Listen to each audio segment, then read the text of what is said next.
welcome here in this session. We are going to learn and hear very good friends about philanthropic structure and ecosystem around the world, and with a particular view of GivingTuesday. A particular view for Latin America and the Caribbean.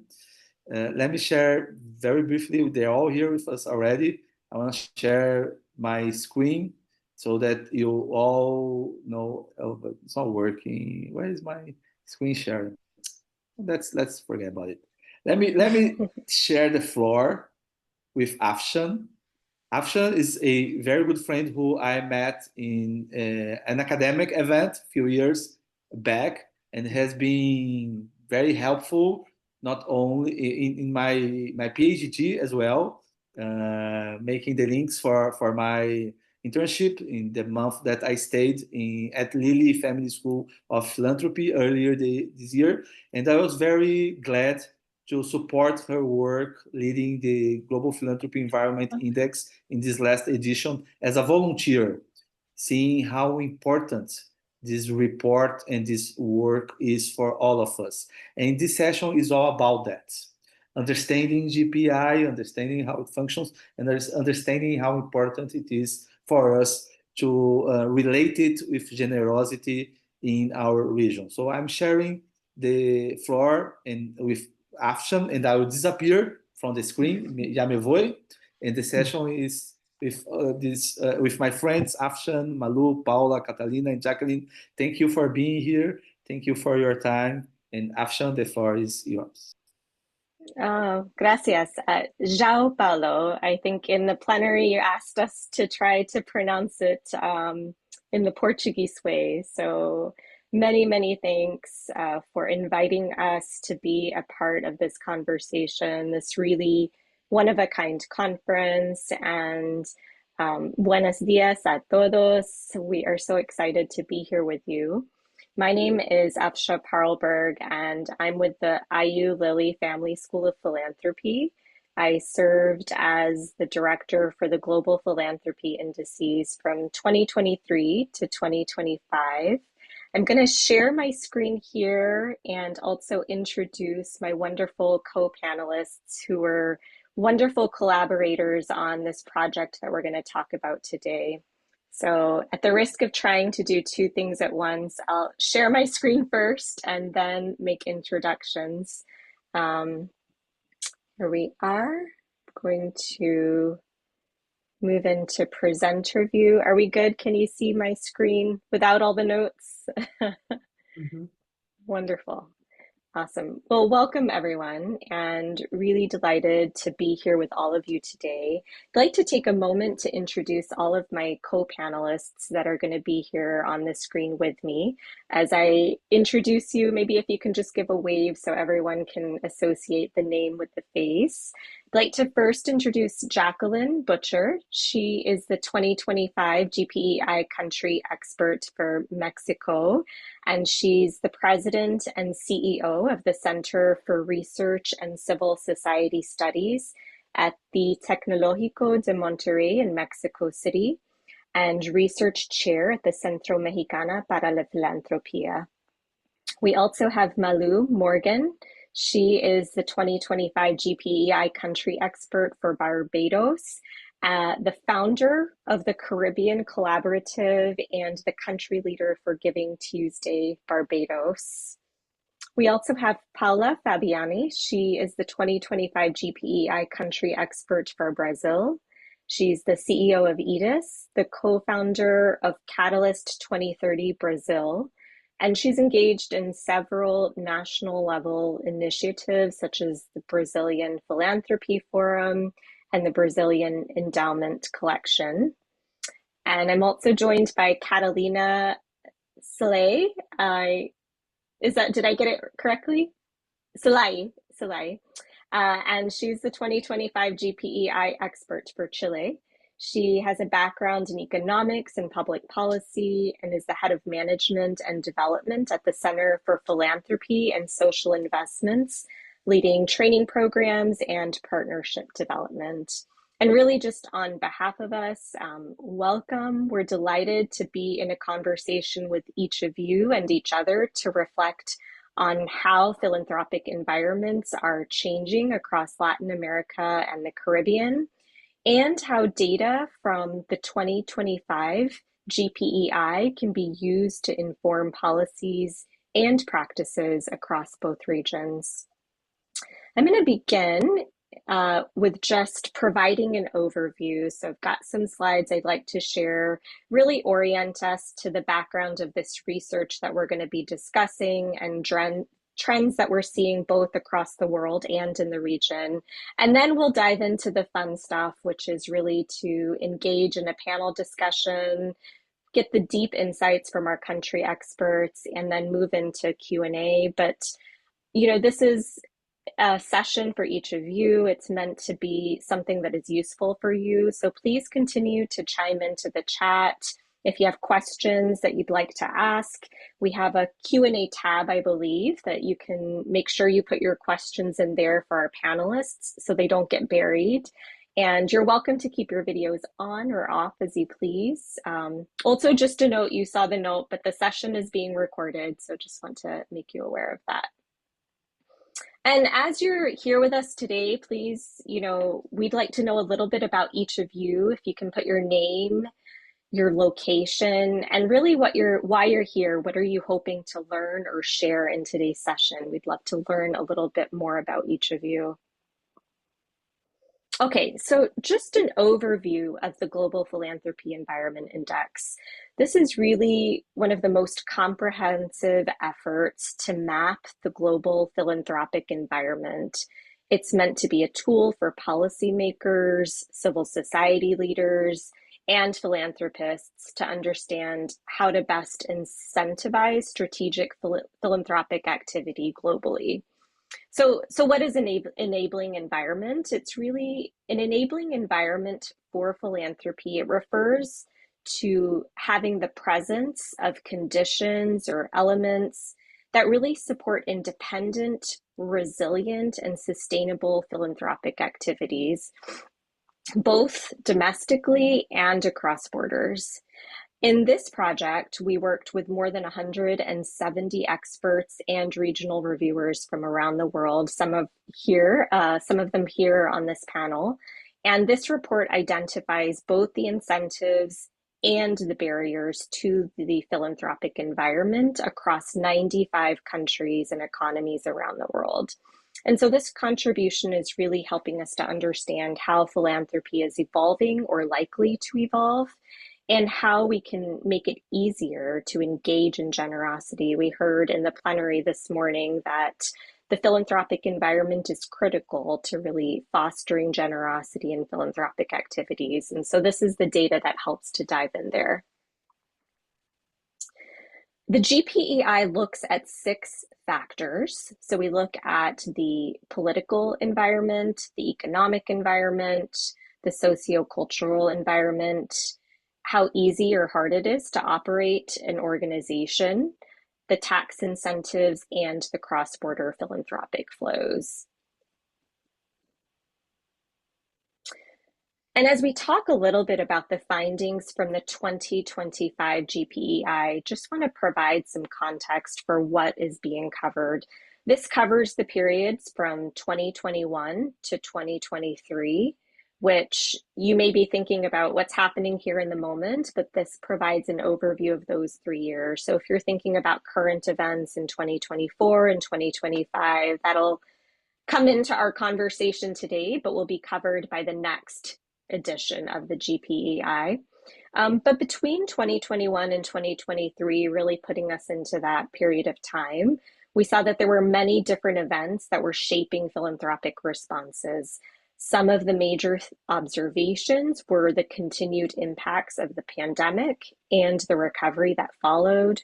We also saw cross-border and domestic responses to address the rise in global temperatures, natural disasters, and people experiencing war. And then we also saw the introduction and advancements of artificial intelligence. And so this is helping us to understand the context in which we'll see the scores in the reports.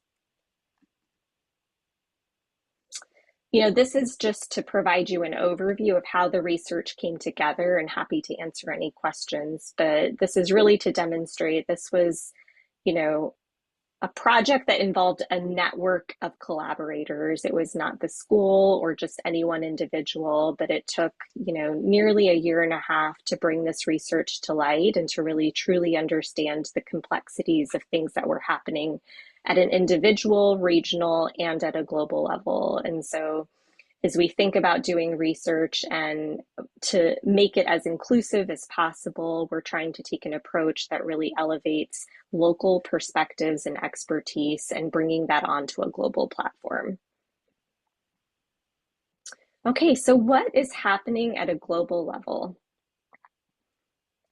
This is really just kind of a map highlighting things, and these maps are available in the research. But if we look at the highlights from the global report, on a global level, we've got, 3/5 of the 95 countries that had a favorable philanthropic environment. Regionally, we include 15 regions in this work, with Western Europe offering one of the more favorable environments. And today we'll talk about things that are happening in both Latin America and the Caribbean, things that are both positive, but things that are also challenging, and how that compares against global trends. We're also seeing many different lasting innovations and emerging trends that we'll get into a bit more, but keeping in mind professionalization and climate change as areas that are both intersecting philanthropy and the way and patterns of how people are giving and why. So as I mentioned, the Global Philanthropy Environment Index includes 6 different factors. And how does this overall score that is favorable globally look? Because it's uneven when we look at it both regionally, but by factor. We see that ease of operating a philanthropic organization scores the highest. And we see that sociocultural environments is also quite high. The lowest score here that we have is cross-border philanthropic flows, and we see that across regions as well. So we're seeing global trends also regional trends also mimic global trends. And here's just an overview by how these scores compare by region. So the 95 observed economies at an individual level are grouped together into 15 regions. We had one new region in the report this year, which was the Baltics. And 10 out of the 15 regions had favorable philanthropic environments. So that's a score of 3.5 or above. You can see here in green, these are considered favorable environments. If you look at the Caribbean here, we have a score of 3.63.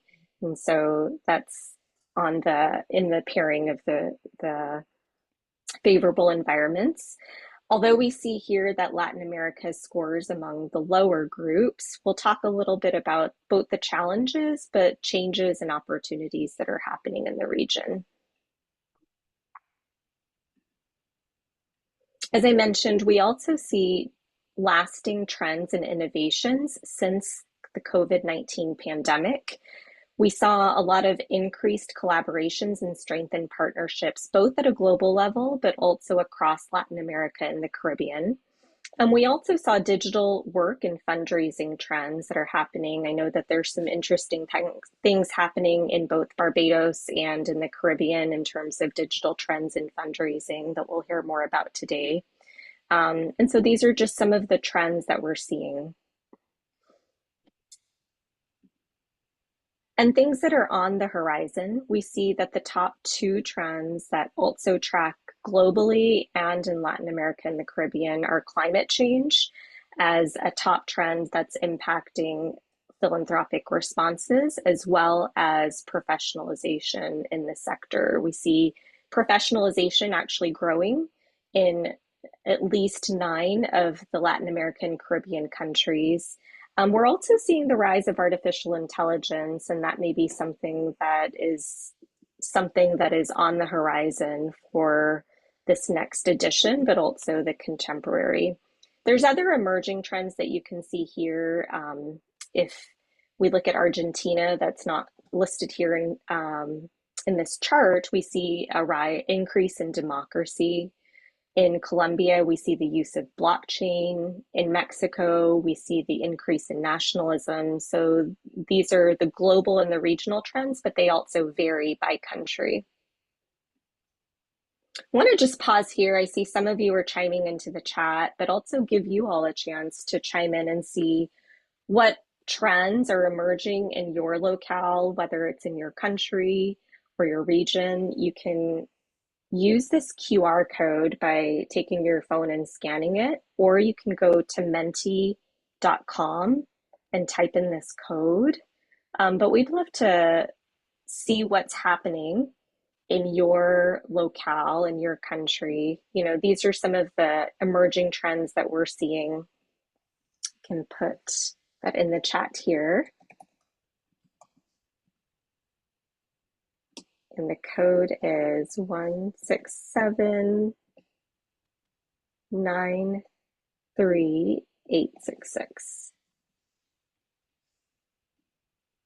We'll give everyone kind of just a minute to chime in, and hopefully can see them pull up here as you guys are typing them in.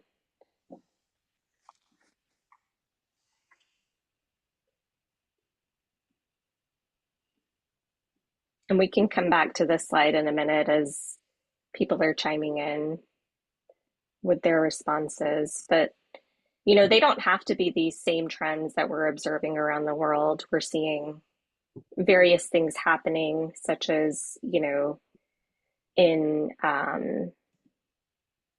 AI usage in Bolivia, Colombia, El Salvador, and the Bahamas. Is that something that you're also observing? Is that something that is not the trend that you're seeing in your region? Because we know also within countries, these trends can vary.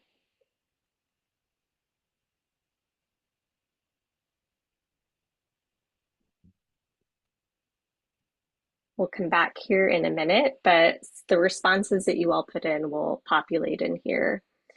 Just want to also highlight that we now have been tracking this data across 3 data sets, and we have 77 different economies that are included across all three editions. We see that the philanthropic environment on a whole has stayed consistent and favorable at a global level. So we're not seeing a ton of change, although we are noticing that there are some factors that are improving and some that are declining. We're seeing improving political environments and declining economic environments. I think if we turn here to the next slide, we can see this a little more closely.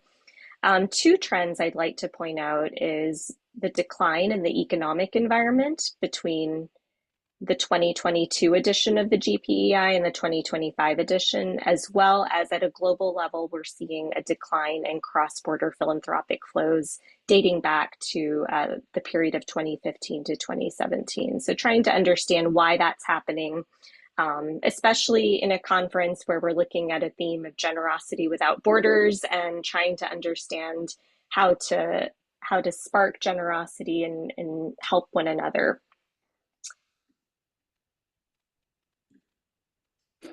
We also have a spotlight for climate philanthropy, and I know particularly in the region of the Caribbean, there are places that are especially vulnerable to climate change, and there are emerging solutions to climate philanthropy. In the 2025 GPEI, country and regional experts provided their perceptions on issues relating to climate philanthropy. So they may not necessarily be climate change experts, but they are weighing in on trends that they're seeing across philanthropy, and they're providing feedback on what they're observing in terms of government support, barriers for philanthropic organizations, you know, and we're seeing different types of organizations, such as in Argentina, we see the Argentine Alliance for Climate Action.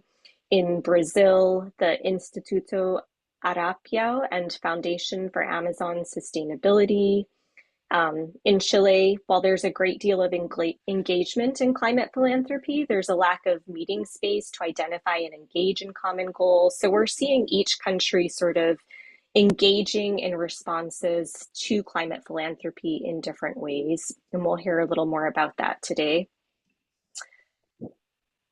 And just want to turn our attention to some of the more regional trends, which is why all of you are here today to understand how this translates. In Latin America, many of the countries have, been participating in this report across all three editions. And just briefly, we know that Latin America and the Caribbean are distinctive regions, and so we share the findings distinctively as well. They have overlapping characteristics. Together, they account for the world's fourth largest economy, and they have a population of about 650 million people. They've both experienced the consequences of colonization, but we also see, many in different spoken languages. In Latin America, there's nearly 370 spoken languages, with Spanish and Portuguese, of course, offered here today in interpretation and important. We also see the Caribbean is home to 6 official languages: English, Spanish, and Haitian Creole, among others. In the GPEI, we have 10 countries from Latin America included, and 3 countries from the Caribbean. And this is a way to understand how scores are changing over time. In Colombia in particular, I'll point out, we saw a change over time in over more than 0.5 increase in score, indicating improving trends. And we also saw declines in Argentina, Bolivia, and Venezuela by more than 0.5. So these are some of the bigger swings in the region. And by factor, we see a decline in the social and cultural environment, a slight dip. Although we've seen a decline in cross-border flows, we've seen it slightly improve from the 2022 edition, but that trend and decline in cross-border flows also tracks with the global trends. And we also see, I want to say we saw big drops in Venezuela, which we also took out of the analysis to see how that might change. And we saw slight improvements, modest changes. It overall bumped up the region above the Middle East and North Africa. And we saw improvements in scores and ease of operating in organizations, as well as improvement in scores in cross-border flows. So we wanted to make sure that, there were not political or economic collapses that were influencing or swaying the scores, and we wanted to do that analysis as well. And just briefly, in the Caribbean, we've included the Bahamas for the first time. We've seen a decline in Barbados, and we have our country expert here kind of to help us unpack those trends a bit. But in general, with tax incentives, there are some elements to thinking about public awareness and the use of incentives that will be helpful to contextualize. Again, cross-border giving is an important theme. So this slide, I'm going to go ahead and move on into our discussion as we're approaching a little bit of time. But just want to say thank you to all of our Latin American Caribbean experts. We have some of us joining today, but this work was in thanks to so many people from the region who took their time, to many who were volunteers to really help bring this research to life. And for those that are wanting to access the report and understand more, there's a QR code and link here. Okay, so I'm going to stop sharing my screen here. We've got lots of material and context, but I want to just turn it over to each of you. Paula, maybe I can ask you and then we'll pass it around the room, but can you just describe the context for philanthropy in your country? And we can just kind of get some deeper insights at a country level and hear what's going on. Thank you so much, Afshan, and very insightful information that you brought. So Brazil is characterized by the easiness to open a philanthropic organization, but very hard to close. It's easy to open, but very hard to close. Anyway, but what I think is most important to mention is that we have no tax incentives for individuals, only for companies. We do have tax incentives that individuals can use to donate part of the tax, which is not a real donation. But we don't have tax reductions in income for individuals who donate, which becomes a disincentive for giving in my country. I see that Brazil is better than other Latin American countries, but there is a connection between democracy and philanthropy, and we have a left government currently, which is closer to civil society movements. On the past, the previous government, we saw some scrutiny for cross-border giving, so especially for human rights organizations and climate, which shows fragility of our sector. The good news is that we have a rising culture of giving. We just published the Brazil Giving report that showed an increase in giving.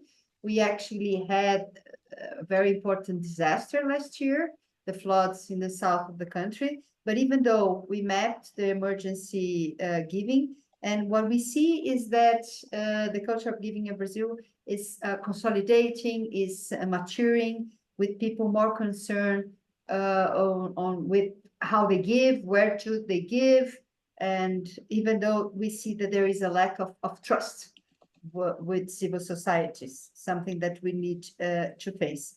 And finally, family philanthropy is in development. We just published, IDIS has published a report on family philanthropy, and we see that still many of our families, they lack the sensitivity to inequality and social and environmental issues. They lack incentives to give, which also is a barrier. We know that there is the incentives help to increase the propensity to give. And also the trust issue is also a barrier for the development of family philanthropy in Brazil. Yeah, thank you, Paula. And, you know, in the plenary, we heard a little bit about how there's still stronger trust for, you know, philanthropic organizations in several different countries, but that doesn't necessarily hold true in different settings. So I appreciate you highlighting that. Catalina, if you don't mind sharing a little bit about the context for philanthropy in Chile. Of course, first of all, really grateful to the organizers and to everyone who's joined. It's a privilege to share with the peers from Latin America, Caribbean. When I think about describing the environment for philanthropy here in Chile, the first word that comes to mind is stability. And that's meaningful in a country that has gone through significant political and social volatility since the last 20 years. In philanthropic terms, we see an ecosystem that has remained solid at its core. There's a very structural strength, the ease of creating and operating social organizations here in Chile. Chile scores among the highest of the GPEI index. We have 4.63, largely because we have a legal framework that with some adjustments has stayed stable over time and rests on a basic principle that is the constitutional right of association here. And that legal certainty has allowed many organizations to emerge and the sector to diversify. On top of that, in difference with Brazil and other countries, we do have tax incentives for donations. Actually, we've seen subtle but meaningful improvements in the donations framework. A good example is the law that's 21,440, which expanded eligible social purposes and enable in-kind donations. So while not always visible in public debate, these changes have simplified processes and encouraged greater participation by both individuals and some companies in supporting nonprofits across different areas like social development, health, environment, culture, and others that we didn't have before. So we could see this as a second order adjustments to have in hand, but they strengthen the ecosystem and make it more inclusive. But we've also had very dynamic growth in formal philanthropy. That's really positive. Between 2018 and 2023, donation grew in an average per year 9.8%, while GPT grew only 2.1%. So Like, in other words, philanthropy expanded at nearly like 5 times the pace of economy here in Chile. Now, that growth hasn't been linear. There has been notable year-to-year volatility because of social change, political, a lot of things happening here in the country. But the overall trend is positive and clearly outpaces economic growth. That said, it's not all perfect. On the negative side, we face a context that could put these gains at risk. We had the Caso Convenio, that it was a corruption scandal in which public officials were found to have channeled state funds irregularly to certain foundations. Although it involved a limited group, it had a devastating effect on trust in all the organizations in Chile. It cast a shadow over the entire nonprofit sector, including organizations that have always worked very transparently. And we have today a polarized political environment. It's easy for measures intended to increase transparency to end up constraining those who have always done things right. So to sum up, in Chile today, we have a stable and expanding philanthropic ecosystem with a strong legal foundation, improvements, and growth that part strips the border economy. But at the same time, there's a clear risk that political polarization and corruption scandals could erode the trust and close down the enabling space we've worked so hard to build. Yeah, thank you, Catalina. And I think, just illuminating Chile's as an example where it is also mimicking global trends and sort of the stability over time.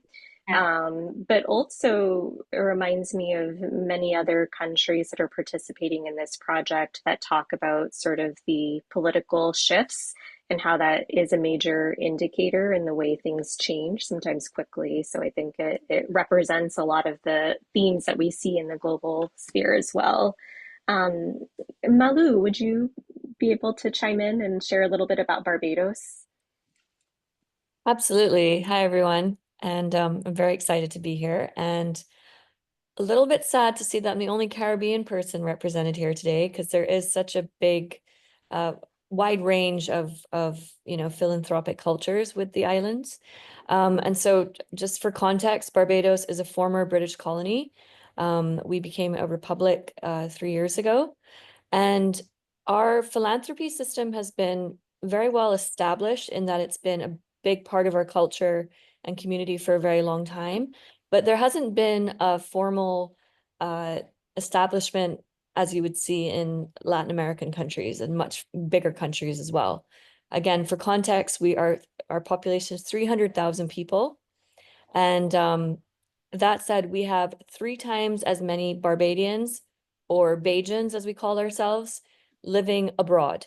And so the diaspora and diaspora engagement is something that has been happening for decades, but there's definitely more room for growth and opportunity there to establish more official channels for diaspora giving.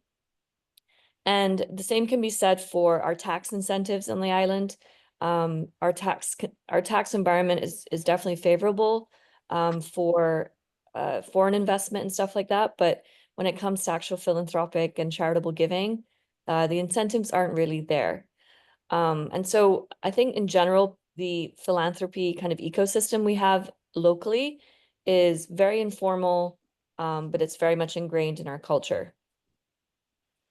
Yeah, thank you. And I know there's, if I'm not mistaken, in the regional report, we see a lot of emphasis on mutual aid and mutual giving as a core aspect. And we saw that in the plenary across Latin America and Caribbean, where it's not just monetary donations, but these just various ways in which giving and generosity shows up.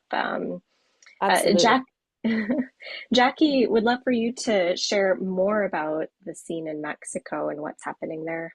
Thank you. Thank you so much. And thank you everybody for being here today. There's lots of things to say as I'm listening to my colleagues. One of the things is tax incentives. We have them, but they're very low. So they really don't count very much. Companies are, there's a top, it's, I can say that in English. It's you cannot give over 7% of whatever you get into a year. But 7% is a lot for a company. So companies do have this tax deduction. So going into that part, Mexico is really in a turmoil at this point. As we see, because we're talking about 2021 to 2025. Well, a lot of things are happening lately.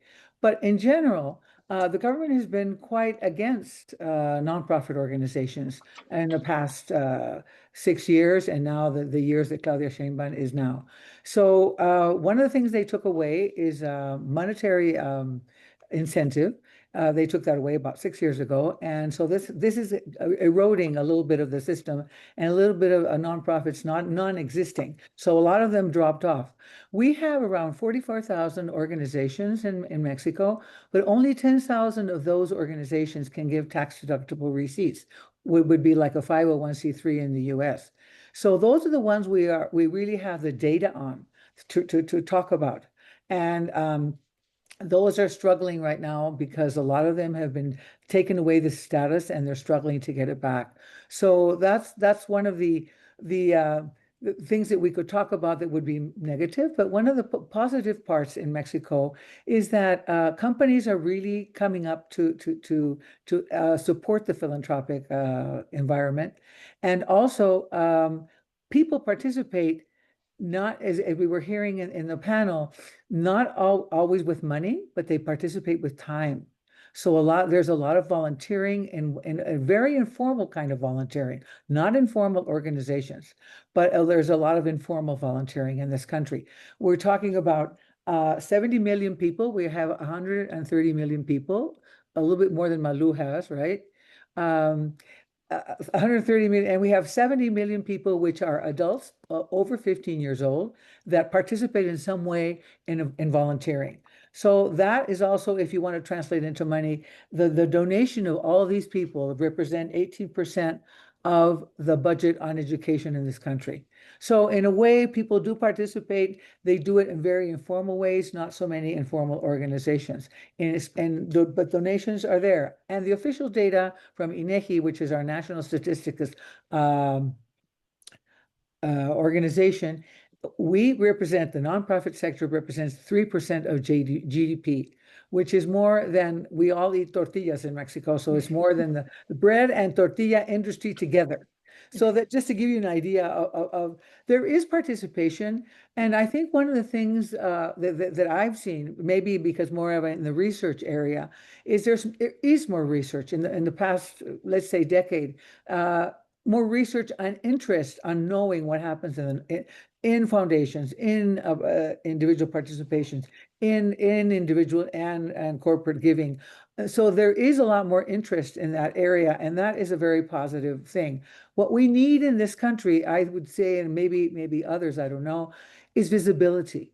We need to become visible as nonprofit organizations to be able to get that trust, and to be able, there are organizations like the Red Cross. Everybody knows about the Red Cross. Everybody gives to the Red Cross.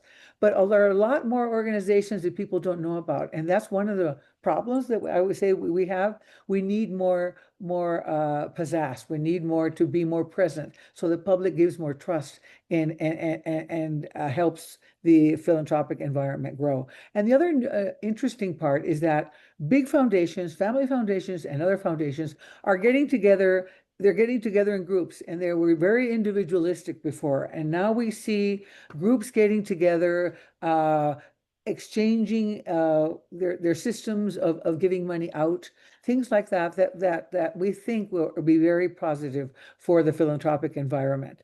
But as the most important thing that we need to be is more public and more trustworthy. And I'm all for government regulation on who should be able to give a taxable receipt, deductible receipt. That's perfectly clear and correct. But we also need some more incentives in this country. And I'll stop there because I have more things to say, but I don't want to take up all the time. Thank you.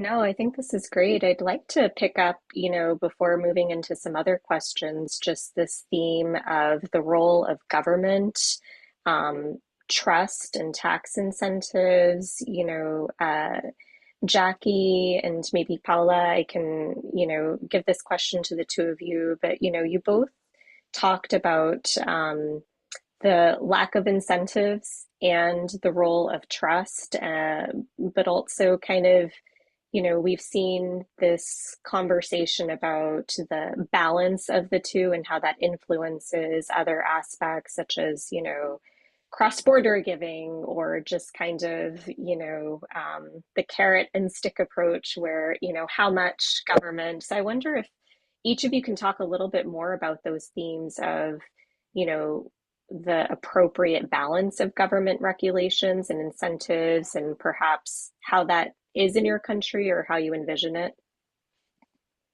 You want me to start? The other way around? You want Paula to start?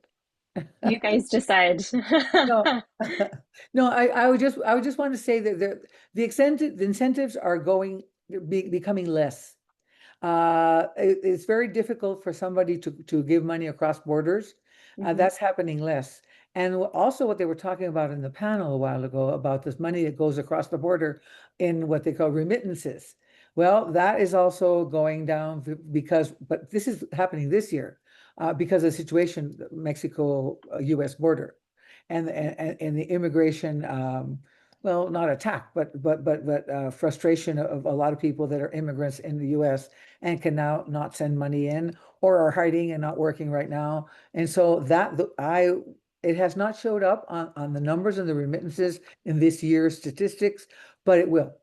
It will, because remittances will become less. And Mexico does depend on remittances a lot for a lot of communities to thrive.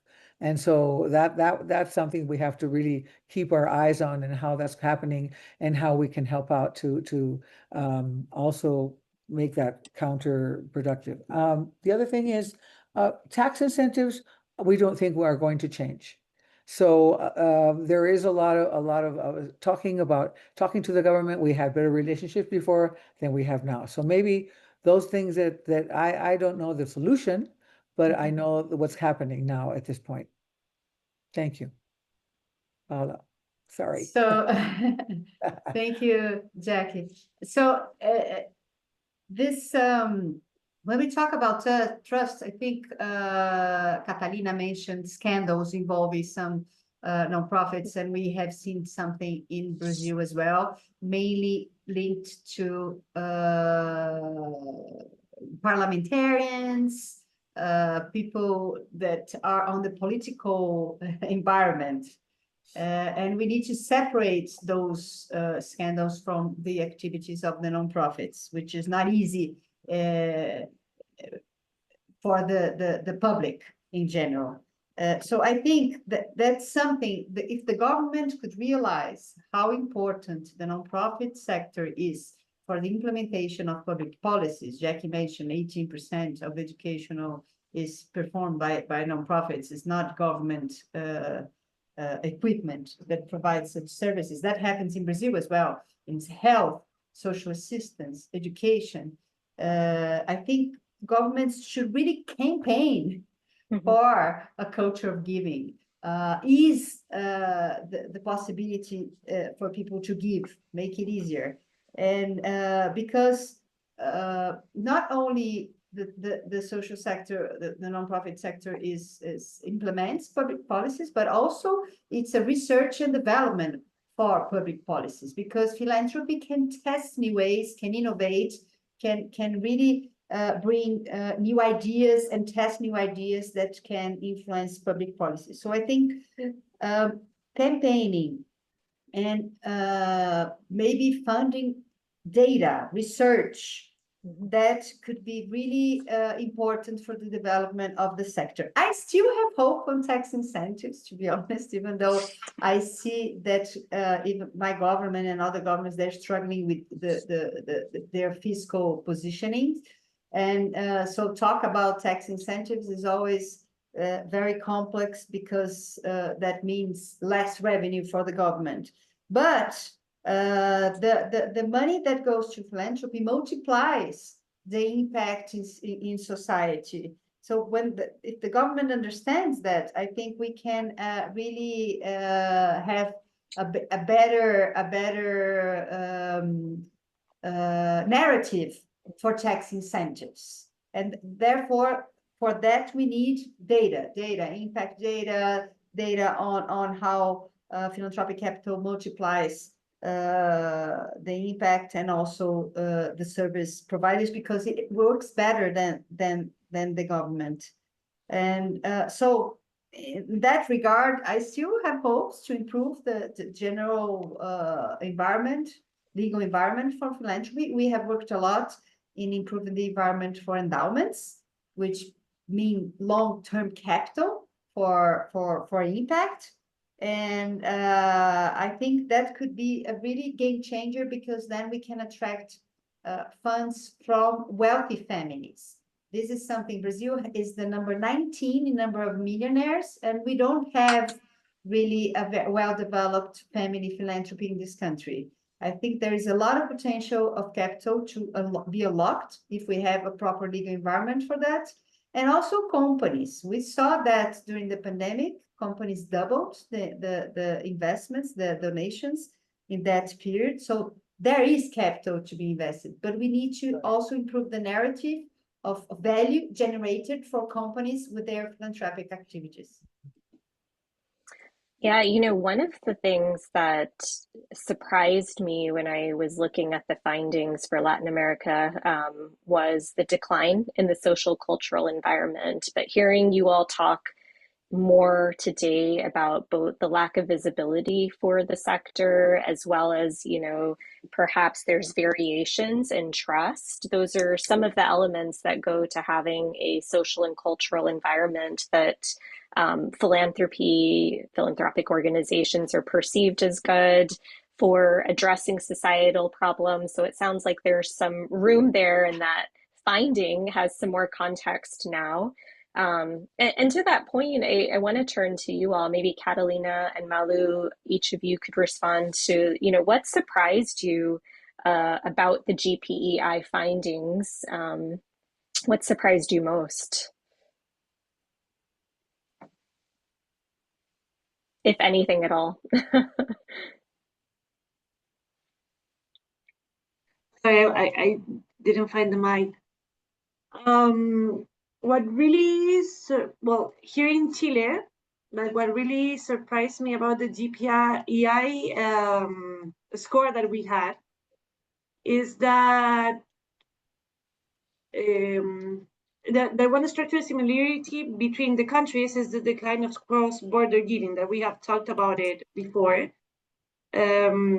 And also, the Chile, like much of Latin America, has a deep culture of solidarity, of mutual aid, of faith-based giving. And in past edition of the index, the cultural fabric showed us that the resource of resilience, even in times of economic or political crisis. So seeing that indicator go down was a wake-up call. And it suggests that even the cultural legitimacy of giving, which we often take for granted, can erode if public trust is shaken, like in the Casa Convenios that I was explaining before. For me and for CEFIS, the lesson is that culture is not static. Like, yes, solidarity can remain a defining feature of Chilean society, but we cannot assume it will always be strong, right? It has to be nurtured through transparency, through visible impact, through connecting philanthropy with the issues that people care more about, like inequality and climate change, or climate emergency as well. So in that sense, that decline was surprising, but also useful, because it forces us to look like beyond the legal and fiscal frameworks, and to remember that the long-term legitimacy of philanthropy rests on culture, trust, and connection with citizens.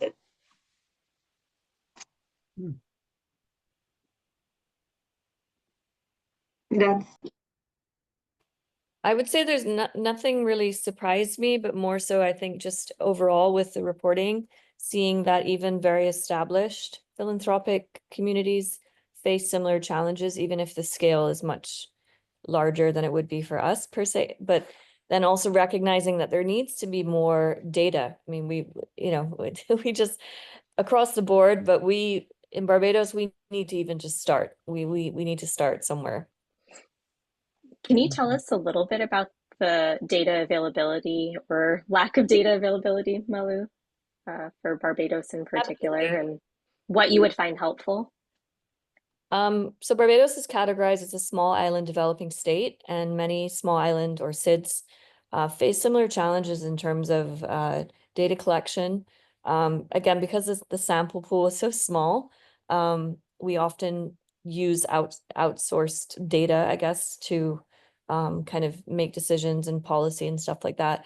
But we do have enough, so we have over 1,400 registered nonprofits in Barbados, which is a considerable amount for such a small country. So we have the pool there to do more data research as well. And we have a number of universities on the island. So I think there's a lot of potential for collaboration between the different agencies and bodies. And I think maybe changing the narrative around data so that people understand why it's important, and how it can feed into so many other things that have been mentioned throughout this call. And just laying the foundation for solid data that will continue to help address a lot of these issues that we're raising and facing. Yeah, I ask because I think I heard it come up in the plenary in terms of trying to build and establish more baseline data. We've heard it across the panel, but I think it might be helpful for others in the audience. And I want to turn to some of the questions in the chat.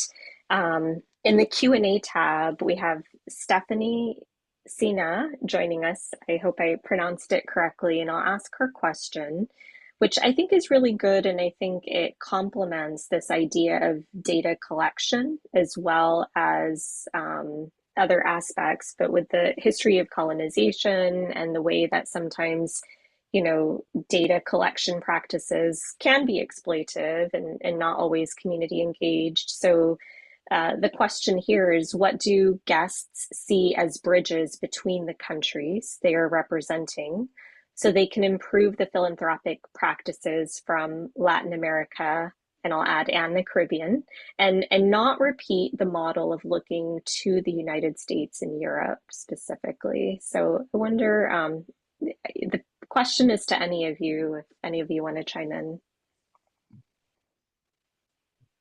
Can I say one thing? Please, yes. The UNV right now, next year is the UNV of Year of the Volunteer. And there's creating an index, a volunteer index all over the world. And so there is a way to measure at least the activity of volunteering that could count and give us more money, more idea of this data. And so if global instances and international organizations help out in this way, GivingTuesday is becoming a very important international organization. They're looking also for data, as we just heard. And so those things are the things that, like Paula was saying, will convince governments that we need to do this or we need to do that, or if we can show them that what we do is really worthwhile, we have to do it with data. We can't just say, I'm a nice person and I do a lot of nice things. You have to show them we are covering, as Paula was saying, a certain % of your education in this country, and this is why we're important. And so those are the things that we need to get together on volunteering, on giving, on all these kinds of things. And I think that these kinds of movements, just like GivingTuesday movement now, is helping that part. And I want to congratulate you on that. So can I compliment or How should I about wait, Catalina? Paula, I think you were unmuted, and then Catalina after you. Paula, you go ahead, and then Catalina second. Okay, sorry. So just to compliment, I think the link of community participation and democracy and philanthropy is very important, especially now that we live in a very polarized world everywhere. And specifically in Latin America, we see that very strongly. So, but talking about the examples of the United States, actually now it's not such a great example, but I think on the things that we should certainly do differently is around the environment. I mean, we still have the Amazon region. We're going to have COP here in Brazil. So the climate change is a big challenge globally. And I think Latin America and the Caribbean, we can set a new example, and I wish our leaders could really see this opportunity.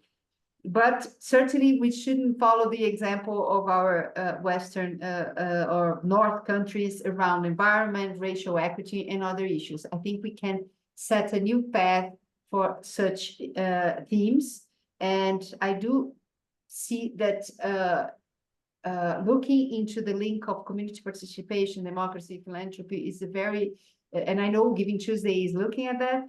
And I think that could bring some data for us on how to really think about the future and improve the relationship in society, bring trust. This is another topic. Trust is not something around civil society organizations. It's everywhere. It's around governments, it's around companies, and it's a big thing in society. If we don't have trust, we don't operate in our potential.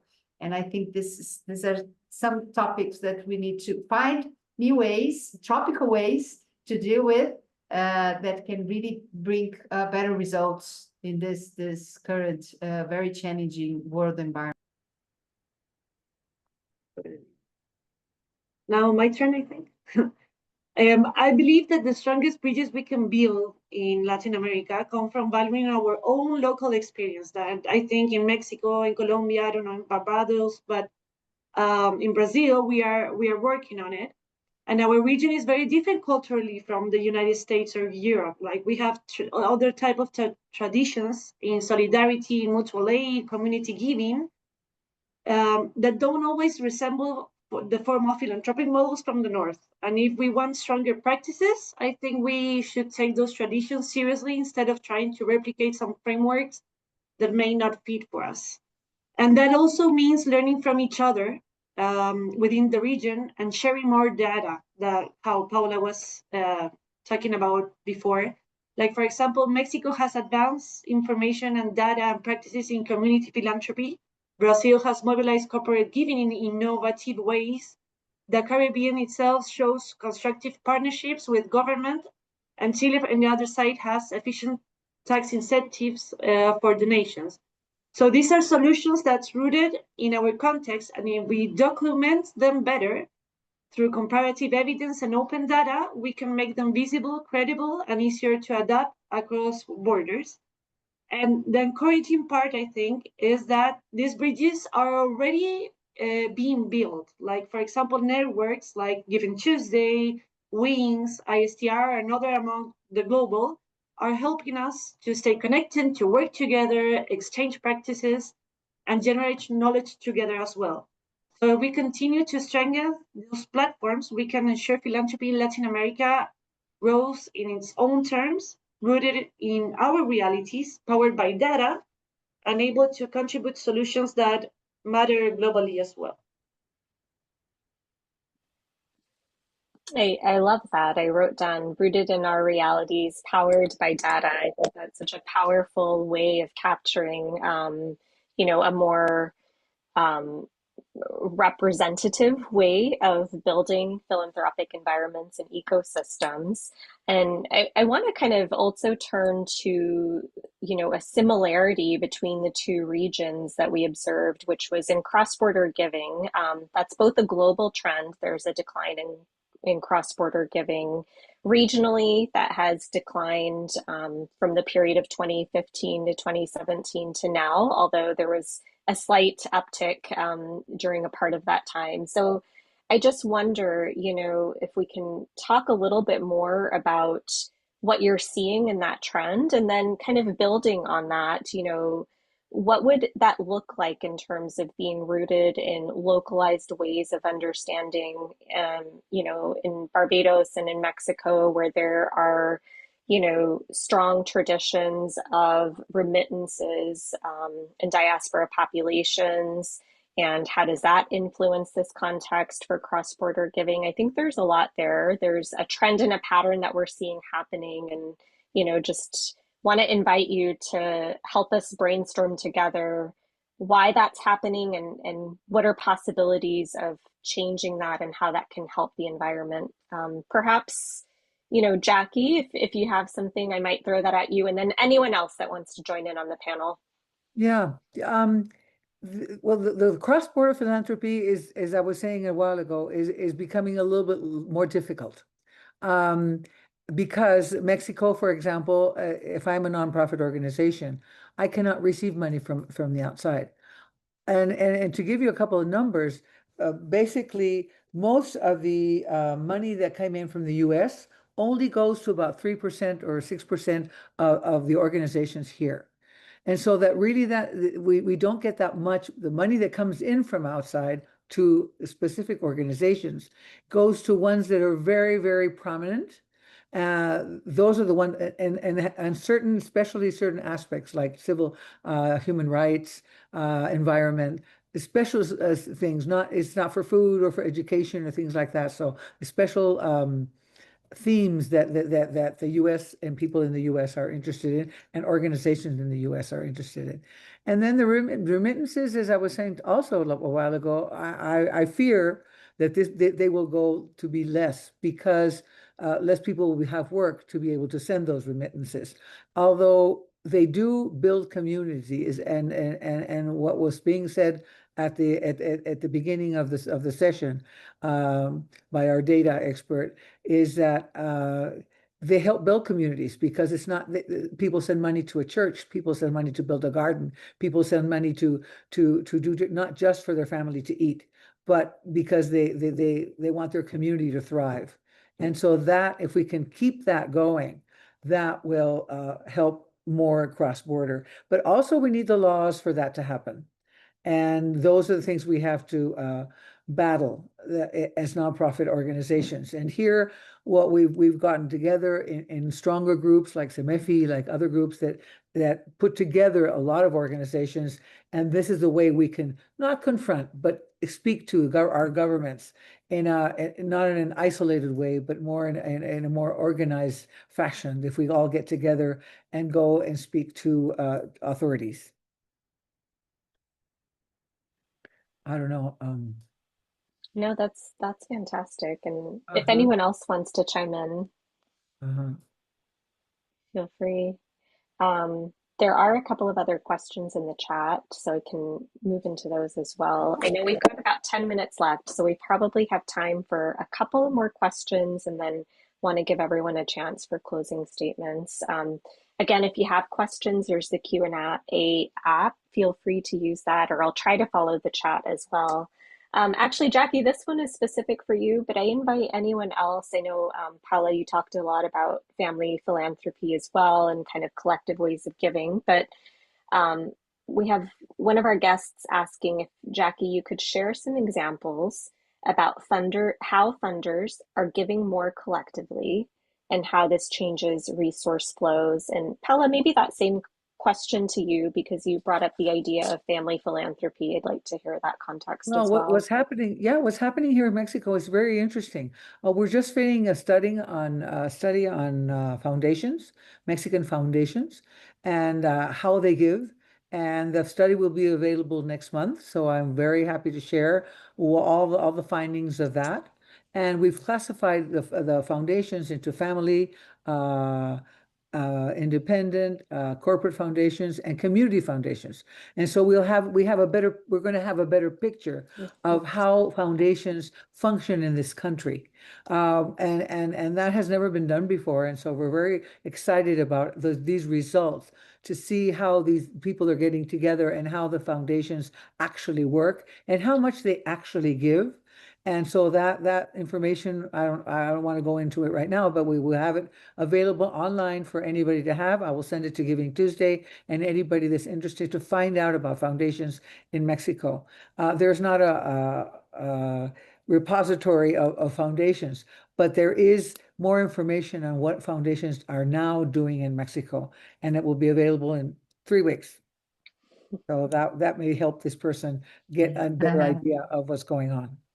Amazing. And if you have a link to a future link, feel free to drop it. I don't have the link right now, but the minute I have it, I'll send it out, and we can send it to the members.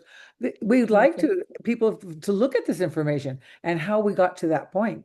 Now we do have one advantage, which is what the databases that we use for the research are based on the databases that the government itself have on these donees, these registered 501c3s organizations. That's the only very reliable data because we bring it up to date every year, and we know what people are giving, how much they're giving, and who they're giving it to. But it's government data, and it's basically IRS or the national place, the tax organization is the one that has it all together, and we have a platform. So we're very lucky in that sense that we can do research using that platform. Not very many countries have that kind of a platform. Yes, you're very lucky. Yes. We lack data here. We hope it prevails and they don't take it down, because that's where we get a lot of our information. The rest of the information is all this informal around it. I was very, very, very interested to see the data that Afshan put on, and talking about the hybrid workspace, the digital giving, things that I didn't know that those were the numbers. And so to me, that was very surprising to see. A lot of people in Latin America are doing digital giving. I don't know. I don't have that information. That's new to me. So everybody that contributes with information is good. That's good because we can all share it. Absolutely. And Paula, I think you were going to share some insights from Brazil. Yeah. So you mentioned family philanthropy. But I would also like to mention how we are seeing the increase of collaboration, of the creation of coalitions. So in Brazil, we are running one program, Together for Health, which is companies, foundations investing in health projects in the North and Northeast. And we have the Brazilian Development Bank joining in a matching fund structure. We also have some organizations, companies and foundations getting together to try to promote strategies for improving mental health, the big issue here in Brazil. And as I mentioned before, climate, we see also private sector with the nonprofit sector, with the government, working together to think about that, education as well. And what I think it's more important is that these coalitions, they focus on commonalities, things that we agree. And that's what we should aim for. Talk about what we agree and not so much on our differences, what puts us apart, and making bridges, because many times, even when you think about conservative people and more progressive people, there are commonalities among such groups, and they can work together to promote well-being and progress in society. We learned a lot from Mexico in the community foundations arena. We have a program here in Brazil, Transforming Territories. We have 14 organizations, community foundations that we're trying to promote. And it was increasing. It was important to really learn from other experiences in Latin America. And we have been talking a lot with other countries about the endowments. This is something that we've been focusing the last 12 years. We had a legislation approved, but we lack these tax incentives that I'm very hopeful about to really unlock capital, long-term capital, which I think is also something very important for the development of philanthropy. And we see that even though we talked about what we shouldn't learn from other countries, but I think having an endowment industry guarantees long-term capital, especially for teams and causes that require long-term investment. And I think in Latin America, we lack that long-term view to solve issues. And I think the endowment is something that we should also see spreading in Latin America in general. And finally, companies, how we bring companies to such thematics, which sometimes are not easy because companies are not really progressive, because they don't want to have any issues with the government and even in the media. But I think we've been thinking a lot about how we can show value to companies from their philanthropic activity. It's many times is very intangible. It's like retention of talents, It's a perception of the company, strengthening the relationship with stakeholders. But we need to talk more about that and instrumentalize, help the social investment actors, the people who work in our field, on how to talk to CFOs, to CEOs, about the impact that is generating and how that creates value to the companies. Otherwise, we're going to lose. And we see that already in Brazil, in many parts of the world, in the diversity agenda, racial equity, and other agendas. And we need to really improve our narrative so that the leaders, the decision makers, can listen to what we have to say, but we have to speak their languages, otherwise they're not going to listen. So these are some of the topics that I thought that are important in our sector in promoting philanthropy. And yeah, thank you, Paula. I think it's helpful to hear there's some overlapping themes, but they take on a different context in both settings. We're wrapping up on time. I want to go back to the poll that we had fielded and just share the results of that. I think it's nice to see all that come together. We heard, let's see, play from current slide here so we can actually, oh, that's so funny. When I do a, there we go. I think I can't share it as a slideshow, so I'll share it here like this. But, you know, from our audience, we saw this idea of collaboration as an emerging trend, climate funds. We heard that here with Paula, some competition, complexity. So just a variety of emerging trends. Participatory grant making, which I think is interesting and pairs well with some of these other collective funder roles that we're seeing. So from our audience, these are some other emerging trends that they're specifically witnessing. And I wanted to give us a moment to just take a look and appreciate all of you for participating in that and sharing what you're seeing. I think some of it's overlapping, but some of it is slightly different.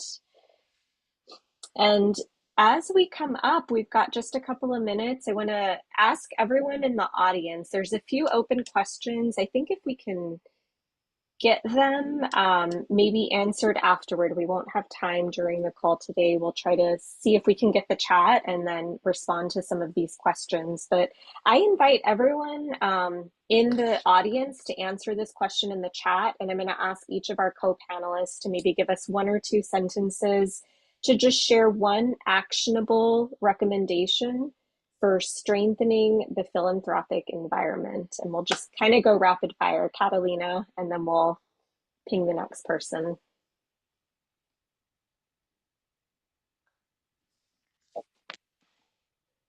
Catalina, do you want to kick us off? I think I had a delay. Just one. I had like 3, but I'm gonna choose one only. We have to leave just only one takeaway. I think it would be just like data, like generate data, share it, and use it.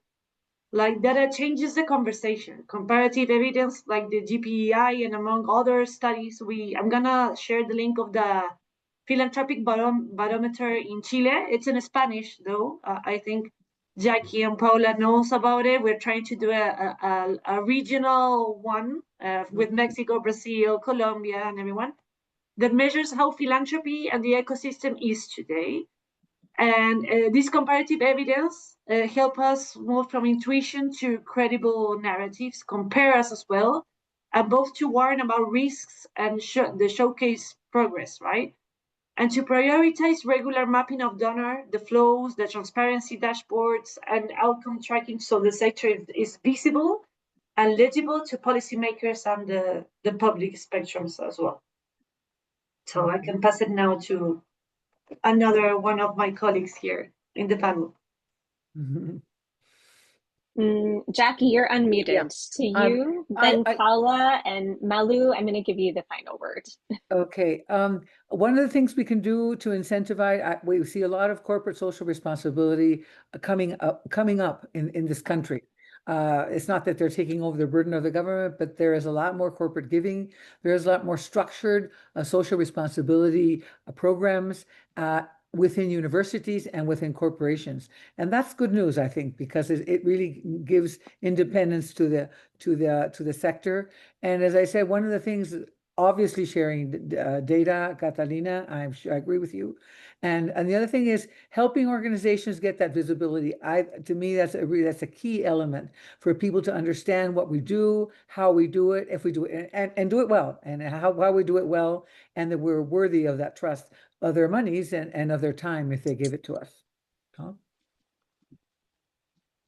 So I have already campaigned a lot about the legal environment, which I think is very key for promoting philanthropy. But I'm also lately, something that has been very important to me is the relationship of democracy and philanthropy.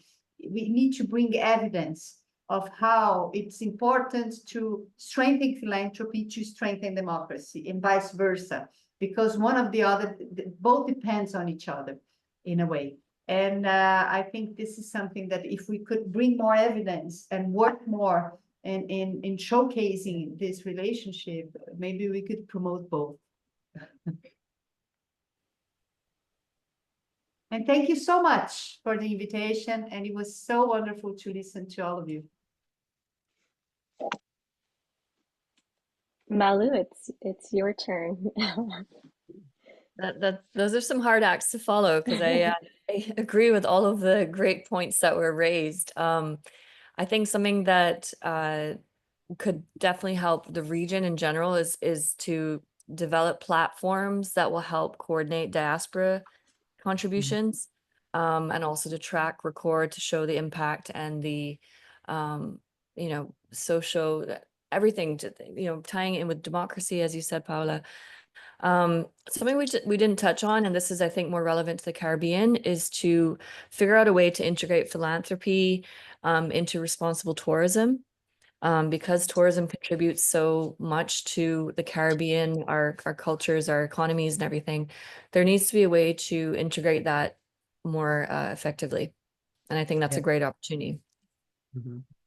Yeah, that's beautiful. And thank you so much to all of my co-panelists, Catalina, Jackie, Paula, Malou, both for your incredible work with the GPEI, but just sharing all of your insights today, to all of our audience, to GivingTuesday, to João Paulo for just giving us this opportunity to talk a little bit more about the GPEI and thinking about how to improve and trends for generosity. We wrapped up talking about more data, more visibility, legal incentives, diaspora and tourism to sum it all up. So thank you, and buenos días. Gracias. Thank you for the invitation. Thank you, Afshan. Bye-bye. Thank you so much for the invite.